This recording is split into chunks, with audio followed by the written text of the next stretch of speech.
Damon moved papers on his desk and remarked, "We're restructuring the senior management tier," without looking at the person. "Your position has been eliminated." With my hands folded in my lap, as I had done for hundreds of meetings throughout my 32 years at Cowridge Equity Partners, I sat across from him. Between us was a massive wood desk that had existed before my time. It had only been 6 weeks since Damon had taken his seat behind it. Despite the pounding in my chest, I answered, "I see," in a firm voice. "May I inquire about the schedule?" Less than 8 weeks remained till my scheduled retirement. When he did glance up, his eyes were hidden by a well-practiced expression of sorrow and resolve. Damon Shore, a 38-year-old CEO from one of the Silicon Valley companies that had been in the news, was just the type of youthful, ambitious leader the board believed they needed. "The restructuring timeline is non-negotiable," he stated. "In order to reach our quarterly goals, we must make these adjustments right away. Your departure package will be handled by Human Resources." He looked at his timepiece. "They're waiting for you now." I nodded, getting to my feet with the same poise that I had kept for 30 years through hostile takeovers, market collapses, and innumerable business storms. "I'm grateful for the chance to help Cowridge," I responded, holding out my hand. "I wish you and the firm continued success." Damon was slightly startled by my composure. He quickly shook my hand and started to get his phone. "Security will escort you to clear out your office. Until 15 minutes ago, I was Harriet Vaughn, Senior Vice President of Operations at Cowridge Equity Partners. I am 64 years old, and I have dedicated my career to transforming my company from a local investment office into a reputable financial institution on a global scale." I considered the retirement celebration the staff had been organizing as I walked back to my office, the security man following me clumsily. The emails of congratulations from partners and clients had already begun to come in. I had spent months drafting the transition strategy to guarantee a smooth handoff. It's all pointless now. My 12-year assistant Laura was standing outside my office door, her eyes red. Whispering, "I just heard," she said. "This is outrageous, Harriet." I gave her hand a squeeze. "Laura, it's business. Nothing private." However, I couldn't help but think about Thursday tomorrow and the golf game I'd had for 15 years with our largest investor, Charles Denham, president of Marion Bay Holdings, Jeffrey Williams from Trevanta Corp., and Eleanor Blackwood from Zentran Global, as I started to gather my personal belongings under the watchful eye of security. I wondered if Damon knew about those games or what we discussed during them. Probably not. The security guard, Kevin, who I'd personally hired 7 years ago, looked mortified as he followed me to my car with a small box of belongings. 32 years at Cowridge, and all I had to show for it was a box containing a few photos, a potted plant, and a coffee mug my grandson had painted. "I'm sorry about this, Mrs. Vaughn," he said quietly. "It doesn't seem right." "Don't worry about it, Kevin. You're just doing your job." I smiled at him as I placed the box in my trunk. "How's your daughter doing at university?" "Still pursuing engineering." He looked surprised that I remembered. "Yes, ma'am. Made the dean's list last semester." "Wonderful. She'll go far." I closed the trunk and took one last look at the Cowridge building, 15 stories of gleaming glass and steel in downtown Lexington, that hadn't existed when I first joined the company. Back then, we'd operated out of 3 cramped rooms above a pharmacy. As I drove home through the familiar streets of Lexington, I felt oddly calm. The initial shock had worn off, leaving a hollow feeling in my chest that wasn't quite anger and wasn't quite grief. 32 years, and Damon hadn't even bothered to learn what I actually did for the company. My husband Thomas was waiting when I arrived home, alarm evident on his face. "You're home early. What's happened?" "I've been restructured," I said, setting my box down on the kitchen counter. "Effective immediately." "What?" "They can't do that. You've given them your entire career. You're retiring in 2 months." His face flashed with indignation as I explained what had happened. "It's done, Thomas," I said finally. No point getting worked up about it now. You've built half their client relationships. You're the reason Mary and Bay invested with them in the first place. He paced the kitchen. Have you called Charles? He'll be furious when he finds out. I shook my head. I haven't called anyone yet. I checked my watch, but I do need to change. I've still got dinner with Eleanor tonight. Thomas stopped his pacing. Eleanor Blackwood? From Zentran. I nodded, already heading upstairs to change. Are you going to tell her? I paused on the stairs. I'm not going to hide it, but I'm not going to complain, either. That had always been my approach throughout my career. I didn't raise my voice. I didn't make threats. I simply did my job with integrity and let my work speak for itself. It had served me well for over 3 decades in a male-dominated industry where women of my generation were expected to serve coffee, not manage million-dollar portfolios. As I changed for dinner, I thought about my team, the people I'd mentored, promoted, and grown with over the years. I wondered what would happen to them under Damon's leadership. I wondered what would happen to the firm. Eleanor Blackwood was already seated when I arrived at Mercer's, the steakhouse where we'd been having our monthly dinners for nearly a decade. At 68, she remained one of the sharpest minds in investment banking, and under her leadership, Zentran Global had grown into a powerhouse that controlled over $12 billion in assets. Harriet, she said, rising to embrace me. You look troubled. What's happened? I'd intended to ease into the news, perhaps even downplay it, but Eleanor had always been perceptive. As we settled in and ordered our usual drinks, bourbon for her, gin and tonic for me, I told her about my morning. Cal fired you? She set her glass down with a sharp click. 2 months before your retirement? That's not just poor form, it's idiotic. The new CEO wants to make his mark, I said, keeping my voice neutral. Restructuring is standard practice. There's nothing standard about removing the person who built your investor relationships 2 months before a funding round. She shook her head. Especially not when that person has a standing golf game with Charles Denham. I felt a flicker of surprise. You know about our Thursday games? Everyone knows, Harriet. The 3 of us control nearly $200 million of Calridge's investment capital. She leaned forward, lowering her voice. What they might not know is that Charles was already nervous about this new CEO. He thought Damon was too aggressive, too focused on quick returns rather than sustainable growth. I sipped my drink, saying nothing. Charles called me after your last golf game, Eleanor continued. He asked what I thought about moving some of our investments. He wasn't comfortable with the direction Damon was taking things. This was news to me. Charles had been loyally with Calridge for 18 years. If he was considering moving his funds, the situation was worse than I'd realized. And what did you tell him? I asked. I told him, as long as you were there to keep things grounded, I wasn't worried. She gave me a pointed look. That was last week. The situation has clearly changed. The waiter arrived with our salads, giving me a moment to process this information. I'd known my departure would cause some waves, but I hadn't realized just how precarious Damon's position already was with our key investors. I don't want anyone making decisions based on what happened to me, I said finally. I've had a good career. I was nearly finished anyway.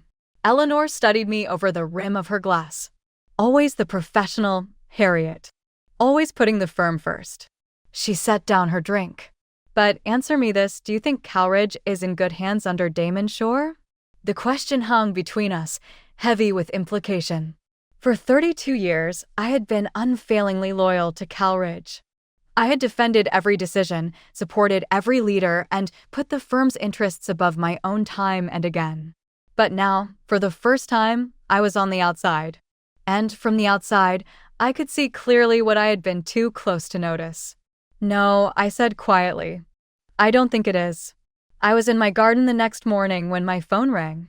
Thomas was watching me from the kitchen window as I knelt among my roses, methodically removing the weeds that had sprouted during my long hours at the office. Gardening had always been my therapy, and today I needed it more than ever. The caller ID showed it was Jeffrey Williams from Trevanta Corp., the third member of our regular golf foursome. I brushed soil from my hands before answering. "Good morning, Jeffrey," I said, trying to keep my tone light. "If you're calling about golf today, I'm afraid I need to cancel." "I already know, Harriet," he replied, his normally jovial voice unusually somber. "Charles called me last night. We're both skipping golf today, too." I sighed, sitting back on my heels. News traveled fast in our circles. "I was going to tell you both today. I didn't want to make a fuss. Getting fired 2 months before retirement after 32 years of service deserves at least a small fuss," Jeffrey said. Charles is livid. He's been calling board members since 5 a.m. That made me sit up straight. "Jeffrey, please tell Charles not to do anything rash on my account. These things happen in business. Companies restructure. This isn't about you, Harriet." "Not entirely," Jeffrey paused. "We've all been concerned about Damon's strategy. His presentation last month about moving away from relationship-based investments into more algorithm-driven decisions raised red flags. Your firing just confirms our fears about his judgment." My phone beeped with another incoming call, this one from Charles himself. "Jeffrey, I need to take this. Charles is calling." "Of course. But Harriet, you should know that Trevanta is reassessing our position with Calridge. I'll be in touch." My stomach tightened as I switched calls. "Good morning, Charles." "There's nothing good about it," Charles barked, bypassing any greeting. I just got off the phone with Philip Peterson. Philip was the chairman of Calridge's board, and Charles's tone told me the conversation hadn't gone well. "Charles, whatever you're thinking of doing, it's done, Harriet."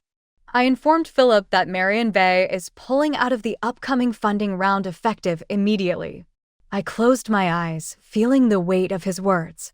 Marion Bay's commitment to the funding round was nearly $80 million, money that Calridge was counting on to launch their expansion into new markets.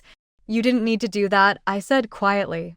"Yes, I did." Charles was uncharacteristically emotional. "It's not just about your firing, though that was unconscionable. It's what it represents. Damon Shore has been systematically dismantling everything that made Calridge worth investing in. He's replaced relationship managers with fresh MBAs who don't know our names. He's implemented arbitrary new fee structures. And now he's fired the one person who's kept our confidence through 3 decades. I hadn't realized things had deteriorated so quickly in the 6 weeks since Damon had taken over. I'd been so focused on preparing for my retirement that I'd missed the broader changes happening around me. "The board's in emergency session now," Charles continued. "Eleanor called me this morning. Zentron's pulling their $40 million too. That was $120 million vanishing in less than 24 hours. Add Trevanta's likely withdrawal, and the total approached $180 million. "I never wanted this," I said, feeling slightly sick. "I know you didn't. That's why we trust you." Charles's voice softened. "The board wants to meet with you today, if possible." "Meet with me? Whatever for?" "To fix this mess, Harriet. To save their company." He paused. "You have more power right now than you realize. The question is, what do you want to do with it?" I looked down at my garden, at the roses I'd so carefully tended over the years, pruning away the dead branches to let the healthy ones flourish. Sometimes cutting back was necessary for growth, but it had to be done with care and understanding. Damon Shore had taken a chainsaw to what required pruning shears. "I'll meet with them," I said finally. "But I make no promises about what comes after." The Calridge boardroom felt different from the other side of the table. For decades, I'd sat alongside management, presenting reports, explaining strategies, and defending decisions. Now I was the outsider, facing a row of anxious faces, the 9 members of Calridge's board of directors. Philip Peterson sat at the center, his normally composed expression strained. To his right was Victoria Coleman, who had hired me 32 years ago. To his left, several newer board members I knew primarily through quarterly meetings. Damon Shaw was conspicuously absent. Thank you for coming on such short notice, Philip began. I want to start by saying that what happened yesterday was not a board-approved decision. We were informed after the fact. I nodded, keeping my expression neutral despite the small flare of vindication I felt. I appreciate that clarification, Philip. How can I help you today? Victoria leaned forward. We're in a crisis, Harriet. Charles Denham has pulled Marion Baugh's entire investment from our upcoming funding round. Eleanor Blackwood has done the same with Zentran Global. Jeffrey Williams is meeting with Trevant's board this afternoon, but we expect the same result. I've heard, I said simply. In total, we're looking at a shortfall of $180 million, Philip continued. Without that funding, our expansion plans collapse. We'll need to cut departments. Projects will be canceled. People will lose jobs. People already have, I pointed out quietly. An uncomfortable silence fell over the room. We made a mistake, Victoria said finally. We were so focused on bringing in new blood, on modernizing, that we forgot what makes Cowridge work, the relationships that you and others have built over decades. Philip nodded. Damon Shaw has been placed on administrative leave pending review, effective immediately. This surprised me. Moving this quickly against a CEO they'd hired only 6 weeks ago was unprecedented. The situation was even more dire than I'd realized. What exactly do you want from me? I asked. Victoria and Philip exchanged glances. We'd like you to reach out to Charles, Eleanor, and Jeffrey, Philip said, to see if they would reconsider their positions, if certain changes were made at Cowridge. What changes? A reversal of Damon's restructuring, for one, Victoria said. Reinstatement of the senior relationship managers he let go. A formal apology to you, with full benefits through your originally planned retirement date, plus appropriate compensation for the distress caused. I considered this. It was a generous offer. More than generous. But something still felt off. And who would lead Cowridge while you search for a new CEO? I asked. Another uncomfortable silence. We were hoping, Philip said carefully, that you might consider staying on. Not as CEO necessarily, but in an executive role that would reassure our investors during the transition. I sat back, genuinely surprised. I was transitioning out. I was ready to retire. We know, Victoria's voice was gentle, and we would understand completely if you declined. But Harriet, there's no one else our investors trust the way they trust you. I thought about my team, the people who had been left rudderless by Damon's hasty restructuring. I thought about the projects that would collapse without the funding round. I thought about Laura, who had cried when security walked me out. But I also thought about my garden. About the travel plans Thomas and I had made. About the 32 years I had already given to Cowridge. I need time to think, I said finally. And I need to speak with Charles, Eleanor, and Jeffrey first, not as your emissary, but as someone who cares about them and their investments. I need to understand exactly what their concerns are beyond my situation. Of course, Philip said quickly. Take whatever time you need. As I stood to leave, Victoria followed me to the door. For what it's worth, Harriet, I fought against your dismissal when I heard. We all did. But by then it was already done. I studied her face, lined now with age and worry, but still the same woman who had taken a chance on me all those years ago. I believe you, I said. But good intentions don't undo damage once it's done. You all approved hiring Damon. You gave him the authority to make these changes. The consequences of that decision don't disappear with an apology.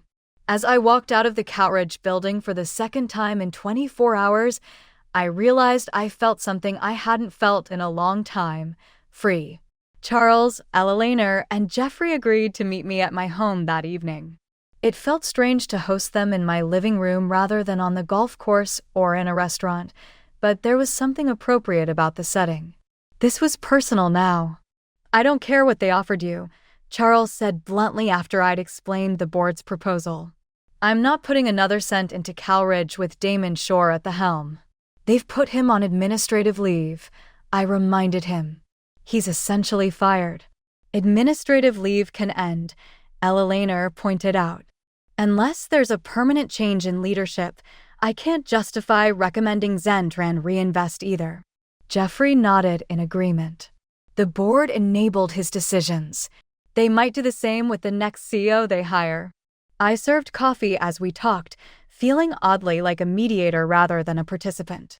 The board is asking me to stay on in an executive role during the transition, I said, to help rebuild investor confidence. All three looked at me with surprise. Would you consider it? Jeffrey asked. I sighed. I don't know. I was ready to retire. Thomas and I have plans. Plans can be delayed, Charles said, then caught himself. Though you certainly don't owe Calridge anything after how they treated you. It's not about what I owe Calridge, I said slowly. It's about the people who work there. The projects that will collapse without this funding. The clients who depend on our services. Eleanor watched me with knowing eyes. You've always put others first, Harriet. But maybe this time, you should put yourself first. What do you mean? She set down her coffee cup deliberately. If you were to consider staying, it should be on your terms. Not as a figurehead to reassure investors while they find another young hotshot to replace Damon, but in a real position of authority. Charles's eyes lit up. Eleanor's right. If they want you back, they should make you CEO. CEO? I nearly choked on my coffee. That's not what It's exactly what they need, Jeffrey cut in. Someone who understands that investment isn't just about algorithms and quick profits. Someone who values relationships and long-term growth. Someone like you, Eleanor finished. I sat back, genuinely stunned. I'm 64 years old. I was planning to retire. Age brings wisdom, Charles said. Something sorely lacking in their recent decisions. As my three friends continued to build their case, I found myself thinking about what a Calridge under my leadership might look like. The changes I would make. The culture I would restore. The innovations I would keep from Damon's brief tenure while discarding the harmful elements. It was an intoxicating vision. I don't know, I said again, but with less certainty. Eleanor reached over and took my hand. Just promise us you won't sell yourself short. Whatever you decide to do, retire as planned, stay on temporarily, or take the helm. Do it because it's what you want, not because you feel obligated. After they left, I found Thomas in his study. He'd given us privacy for our meeting, understanding its importance. What will you do? He asked, looking up from his book. I sat beside him, suddenly exhausted. I don't know. What do you think I should do? He closed his book thoughtfully. I think you should do whatever will let you sleep peacefully at night. If that means walking away, we'll go to Italy as planned. If it means staying to fix what's broken, we'll delay Italy. He smiled. Italy's been there for thousands of years. It can wait a little longer. I leaned against his shoulder, grateful for his understanding. The board's desperate. I could ask for anything. Then ask for what you're worth, he said simply. Not a penny less. As I drifted off to sleep that night, I realized what I wanted to ask for it. It wasn't just about position or compensation. It was about legacy and principles and setting things right.